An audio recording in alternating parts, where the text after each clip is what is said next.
El 10 de marzo de 2026, una joven de 21 años llegó en estado de coma al Hospital Las Américas, ubicado en el municipio de Ecatepec de Morelos, Estado de México. Las personas que la acompañaban decidieron no registrarla con su nombre y aseguraron que simplemente había tenido una pelea con su pareja. La joven despertó recién al quinto día, rodeada de sus hermanos y sin entender absolutamente nada de lo que pasaba.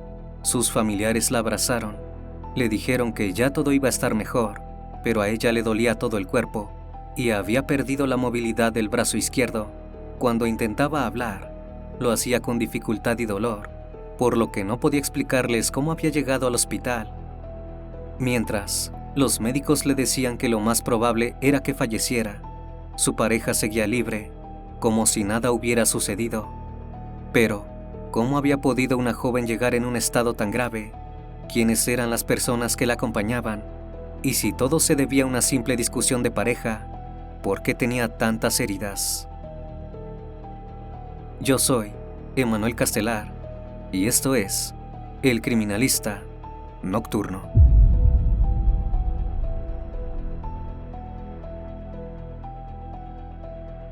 Buenas noches, bienvenidos al Criminalista Nocturno.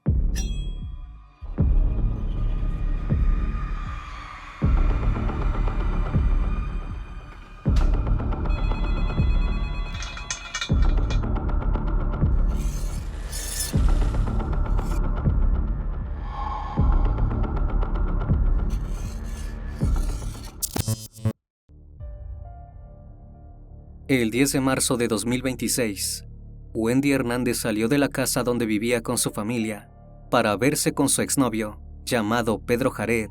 Llevaba meses intentando cortar con él, debido a la violencia que ejercía sobre ella, e incluso se sentía insegura si se veían a solas. Pero de algún modo Pedro la había convencido de tener una cita para arreglar las cosas, y ella pidió que no fuera en casa de él. Por ende, el joven le propuso cenar con su familia. Wendy no parecía tener nada de qué preocuparse, o al menos eso necesitaba creer.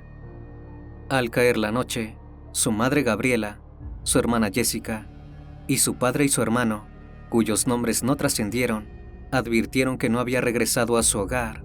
Con el correr de las horas, recibieron algunos mensajes de texto en los que Wendy aseguraba que se encontraba bien y que se quedaría unos días con su pareja, pero según su madre, no parecía ser ella quien había escrito los mensajes.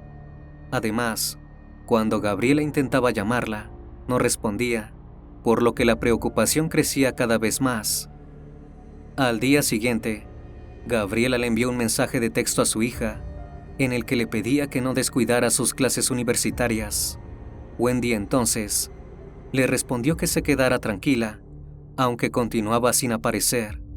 Esto era impropio de ella, que solía avisar dónde estaba todo el tiempo. Ese mismo miércoles, los mensajes de texto cesaron y la familia pensó lo peor, por lo que publicaron una ficha de búsqueda. Fue recién el jueves, cuando una patrulla de la policía tocó a la puerta de la casa de los Hernández con una trágica noticia. Los agentes le preguntaron si Wendy vivía allí y si la familia tenía una foto de ella y el acta de nacimiento, ya que necesitaban que fueran a reconocerla a un hospital.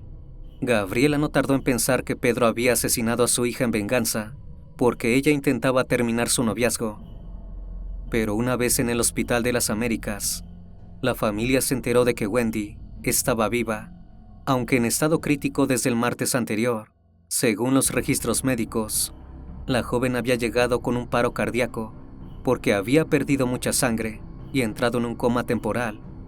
Durante los días que había estado internada, sin que la familia supiera nada, había requerido reanimación y varias cirugías de emergencia.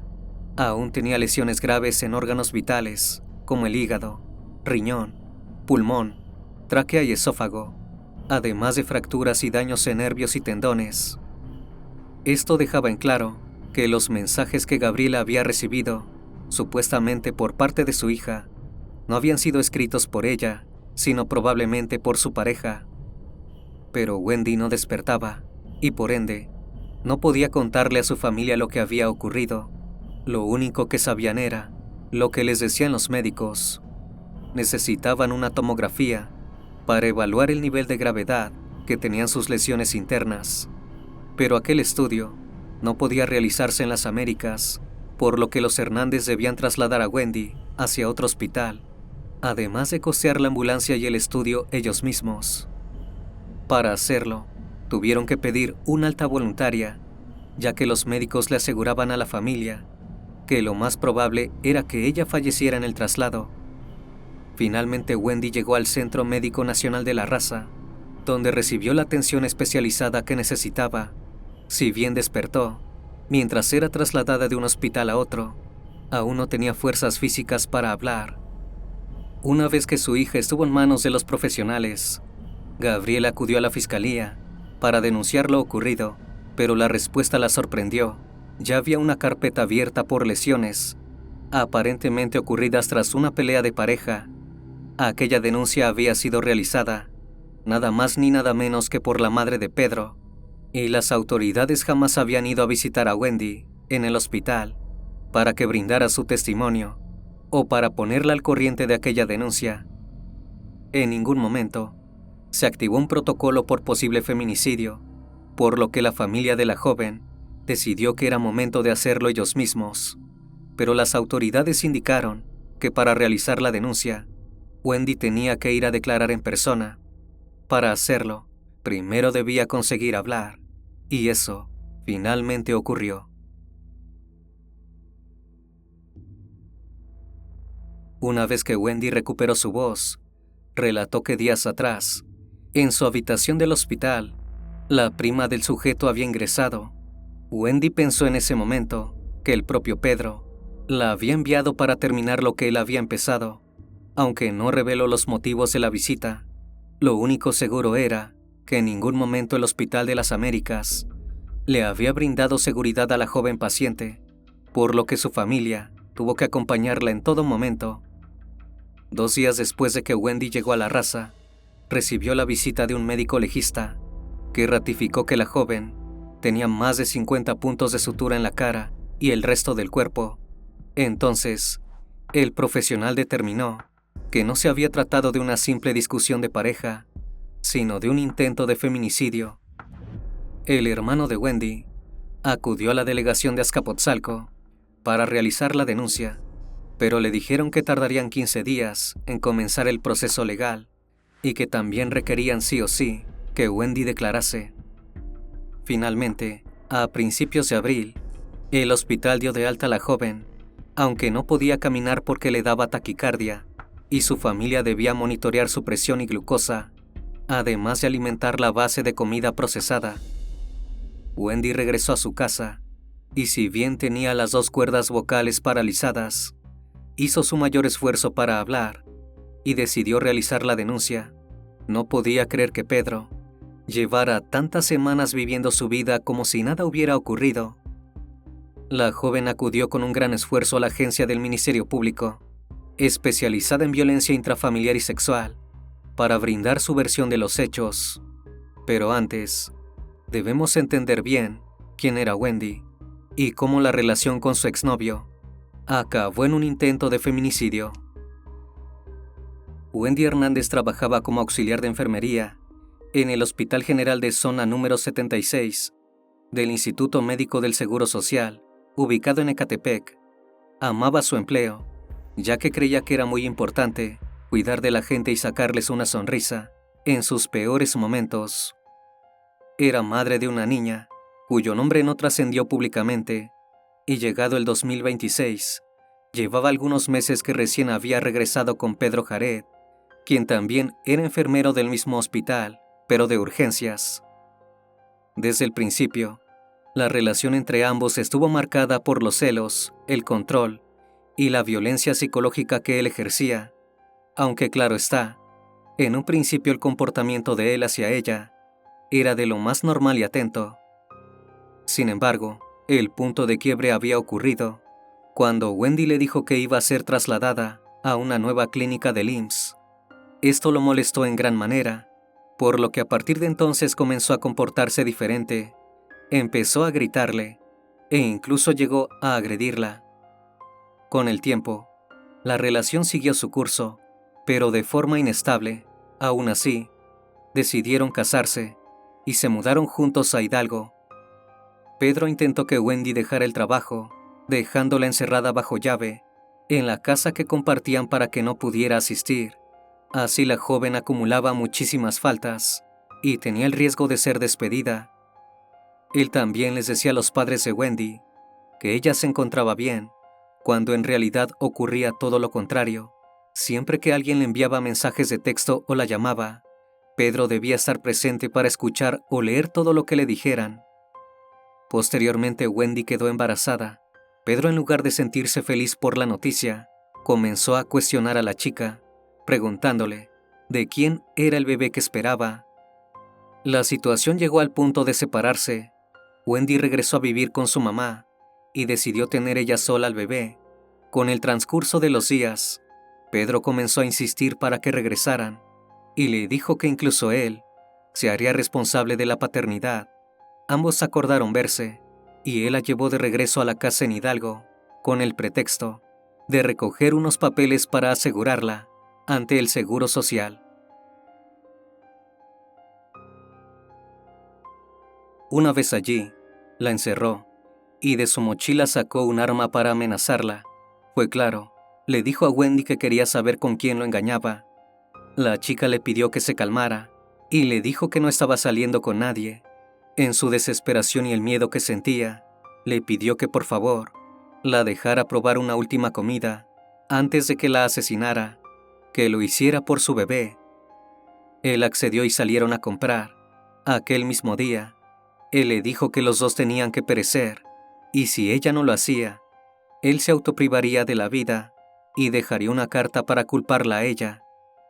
Semanas después del incidente, la joven sufrió la pérdida de su segundo bebé a causa de la violencia que ejercía sobre ella. Si bien Wendy había intentado cortar la relación con Pedro en al menos 5 ocasiones, él recurría al chantaje emocional para impedirlo, y ella ingenuamente le creía. Había llegado a grabarse en video, simulando atentar contra su vida, apuntándose con un arma y cortándose los brazos. Como a Wendy esto le generaba culpa, acababa perdonándolo y manteniendo la relación. En otras ocasiones, Pedro la había amenazado diciendo que tenía videos íntimos de ella, que había filmado sin su consentimiento. Wendy temía que de hacerlo enojar, él los publicara. Conforme pasó el tiempo, la situación se fue saliendo cada vez más de control. Pedro llegó a decirle a Wendy qué tenía que hacer y comportarse de determinada manera, de lo contrario habría consecuencias. Sin embargo, a principios de 2026, algo cambió en ella. Pensó en que no podía seguir chantajeándola, al menos no de manera legal.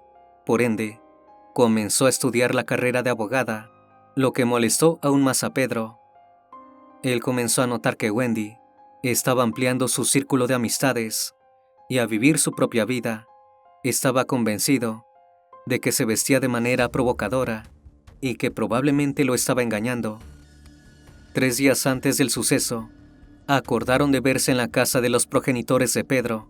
Al final del día, él no la dejó irse a su casa y le mandó mensajes a los padres de Wendy, haciéndose pasar por ella, diciéndoles que se encontraba bien. Incluso la obligó a ir al trabajo con él, y fue así que llegó el día de los hechos. El 10 de marzo de 2026, Wendy se encontraba en la casa de la familia de Pedro, en la Guadalupana en Ecatepec. Después de pasar el día juntos, le comunicó a este su decisión final: quería separarse de él de una vez y para siempre. Ella notó que él estaba enojado, pero aún así decidió irse de la habitación donde habían conversado para alistarse y regresar a casa de su familia. Sin embargo, pronto notó que Pedro la estaba siguiendo, y cuando ella abrió la puerta de entrada, él la cerró fuertemente. Acto seguido, la amenazó de una forma que le quedaría grabada para siempre. No saldría viva de ahí, porque para él no merecía vivir. Luego comenzó a atacarla desmedidamente con un arma punzocortante. Como él trabajaba como enfermero, sabía qué puntos atacar y le propinó a Wendy al menos 25 puñaladas en el cuello, el pecho y el abdomen. Caí al piso y sentía que me ahogaba con mi sangre, relató posteriormente la joven. Wendy tuvo un atisbo de esperanza cuando alguien abrió la puerta. Eran los familiares de Pedro, que ella pensó la ayudarían, aunque estaba equivocada.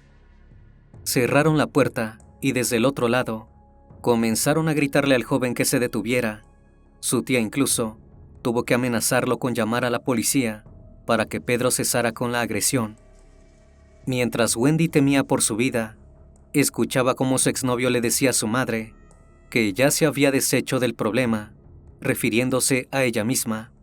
La ex-suegra de la joven le preguntó qué harían a continuación, y fue entonces cuando Wendy pensó que la mujer no hablaba de llamar a una ambulancia, sino de desaparecer su cuerpo, en caso de que no sobreviviera. Finalmente, la familia subió a la joven a un auto, y el hermano de Pedro le sostuvo el cuello para que no perdiera tanta sangre, aunque ella estaba prácticamente inconsciente. Una vez que llegaron al Hospital Las Américas, donde presuntamente ingresó, bajo el registro de persona desconocida, Wendy se desmayó. En síntesis, los familiares de Pedro habían sido testigos de la agresión, pero no realizaron ninguna acción para evitarlo, no hicieron la denuncia y la terminaron abandonando en el hospital, sin datos que permitieran identificarla al instante. Ese mismo día, Pedro grabó un video que luego trascendió en los medios donde decía: "Puy, puy, quiero dejar de sufrir", como si en toda la secuencia de hechos hubiese sido la víctima. Luego de que Wendy pudo brindar su declaración, las autoridades se dispusieron a realizar una orden de aprehensión contra Pedro Jared. A partir de entonces, ella comenzó a recibir amenazas por parte de familiares de su exnovio, quienes le dijeron que difundirían los videos íntimos que tenían de ella si no retiraba la denuncia. Días después, la fiscalía llamó a Wendy para decirle que aún no habían podido realizar la orden de aprehensión porque necesitaban unas placas fotográficas. Recién después de eso, las autoridades comenzaron a buscar a Pedro, que no aparecía por ningún lado. La joven no tardó en sospechar del accionar de la fiscalía, ya que en ningún momento le habían mostrado que habían cambiado la carpeta de investigación de lesiones a feminicidio. Además, si bien Wendy veía en los medios de comunicación que la policía estaba buscando a Pedro, en ningún momento las autoridades le habían enseñado la orden de aprehensión. Como si esto fuera poco, Wendy tenía miedo de que si hablaba con los medios respecto al caso, pusieran en tela de juicio su accionar. Por ejemplo, pensaba que en Internet podría decirse que el error había sido de ella por no denunciar a Pedro, cuando comenzó a mostrarse violento tanto física como psicológicamente. Mientras todo esto ocurría, otra exnovia de Pedro, cuyo nombre no trascendió, reveló un dato clave. Tiempo atrás había denunciado por violencia al joven, pero la justicia no había hecho nada. De haber accionado antes, Wendy probablemente no había sufrido el suplicio que casi terminó con su vida. Pero mientras las autoridades buscaban a Pedro, la joven debía seguir adelante con su recuperación. No podía ni siquiera mantenerse de pie, ni mucho menos caminar porque continuaba con taquicardia. Las visitas a los médicos eran constantes, ya que debía hacerse un electrocardiograma y otros estudios. También tomaba medicamentos para el tórax y le daban inyecciones para el hígado. Tenía que estar cerca de un año trabajando en una lesión en sus manos para ver si lograba volver a moverlas. Tampoco podía usar su brazo derecho y debido a las lesiones de las cuerdas vocales, no podía comer de forma normal ni tomar agua.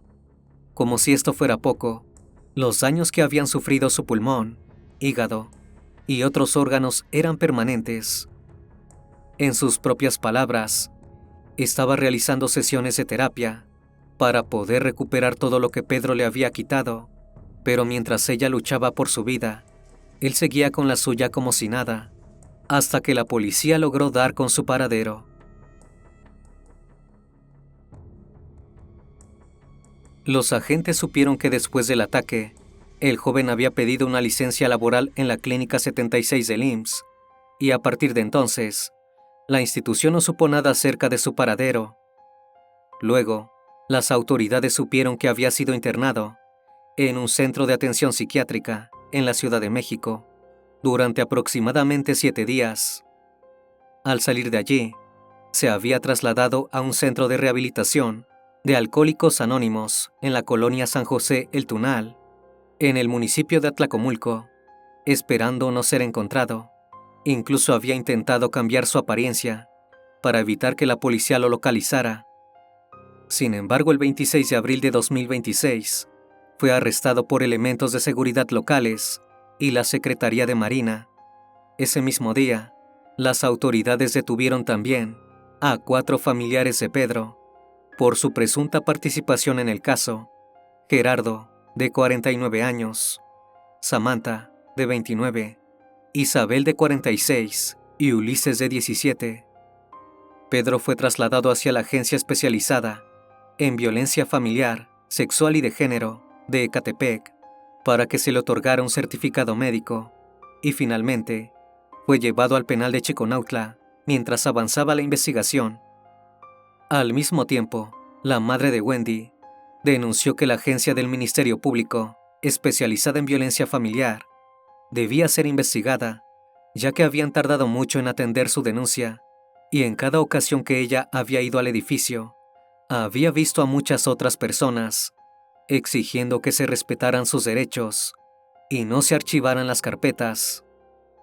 Gabriela también señaló puntualmente a María de los Ángeles, quien, a pesar de que el caso de Wendy había quedado en sus manos, había permitido que Pedro siguiera libre por más de un mes, pero no era la única persona con este tipo de reclamos, intentando alzar su voz. El 28 de abril, se realizó una protesta en la Fiscalía de la Ciudad de México, donde familiares y amigos de víctimas de feminicidio protestaron ante la falta de respuesta en casos que habían acaparado la atención de los medios recientemente. Por un lado, estaban los casos de Edith Valdés y Carolina Flores, quienes habían expuesto irregularidades en la investigación del Ministerio Público, encabezado por Berta Alcalde. Si bien los representantes de la Fiscalía General de Justicia de la Ciudad de México les propusieron a las familias que tuvieran una reunión con Jesús Martínez Roldán, uno de los principales asesores, solo accedieron a ser recibidos por Chávez o la titular del Ministerio Público. Carla García, víctima de tentativa de feminicidio y titular de la Asociación Civil de Construcción Violeta, también señaló a Gema Chávez, coordinadora general de investigación de delitos de género del Ministerio Público de la Ciudad de México. La acusó de realizar omisiones, no perfilar los casos ni escuchar a las víctimas, además de mostrarse agresiva con ellas.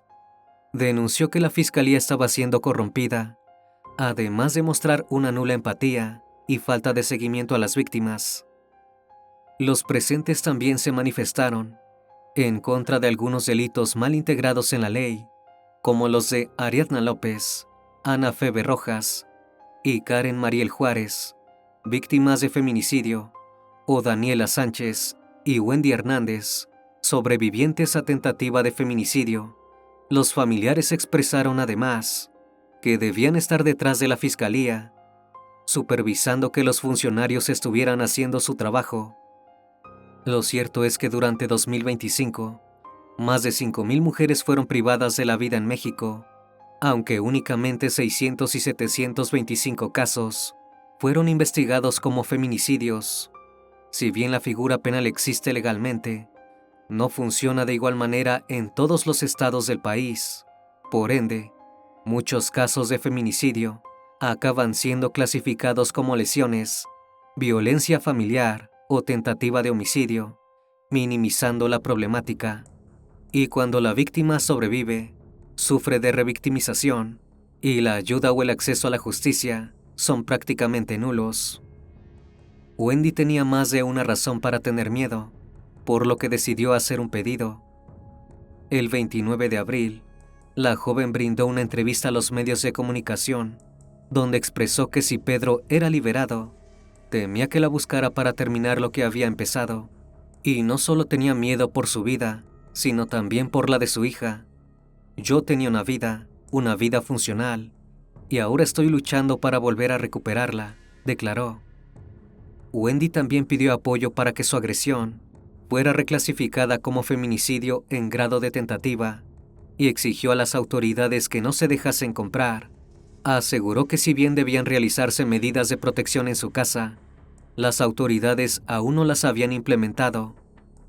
En este contexto, el abogado de la joven explicó a los medios que además buscaría presentar denuncia contra los familiares de Pedro por violaciones a la Ley Olimpia, que tipifica y sanciona la violencia digital y la transgresión a la intimidad, incluida la difusión de contenido íntimo sin consentimiento. El abogado pidió que estas nuevas acusaciones se agregaran a la carpeta de investigación, además de exigir a la Fiscalía que el proceso judicial continuase sin demoras y bajo la figura de feminicidio, teniendo en cuenta la gravedad de las lesiones, el vínculo entre víctima y victimario y las circunstancias del ataque. Y finalmente, hubo un atisbo de justicia. El 1 de mayo, la Dirección General de Seguridad Ciudadana y Tránsito Municipal de Ecatepec aseguró que se brindarían medidas de protección tanto para Wendy como para su familia. Entre estas se incluía la vigilancia rotativa y constante de su casa, de parte de guardias, y la atención en cualquier situación de riesgo. Además, la unidad de atención a víctimas estaría en comunicación constante con Wendy y su familia para brindar apoyo inmediato y atención psicológica en caso de que lo necesitaran. Ese mismo día, un juez del Estado de México determinó vincular a proceso a Pedro Jared por el delito de feminicidio en grado de tentativa y le dictó al acusado la prisión preventiva oficiosa. La Fiscalía General de Justicia del Estado de México, por su parte, indicó que durante el hecho, Pedro también había amenazado verbalmente a la víctima, lo que incrementaba la gravedad de los hechos. En total, el juez estableció un plazo de 3 meses para el final de la investigación. Al momento de la grabación de este video, Wendy está comenzando a sentirse protegida, recién 2 meses después de que su expareja intentara quitarle la vida.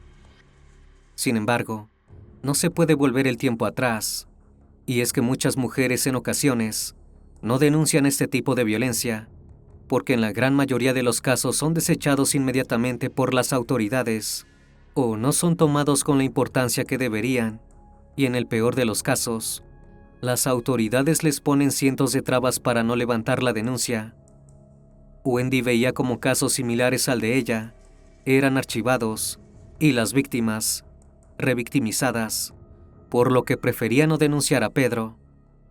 El hecho de que la joven haya salido con vida es una demostración de que se puede brindar la importancia necesaria a las víctimas de violencia, ya que puede acabar en el peor de los finales. Hoy, Wendy está con vida, pero esta experiencia la dejó con muchas secuelas físicas y emocionales.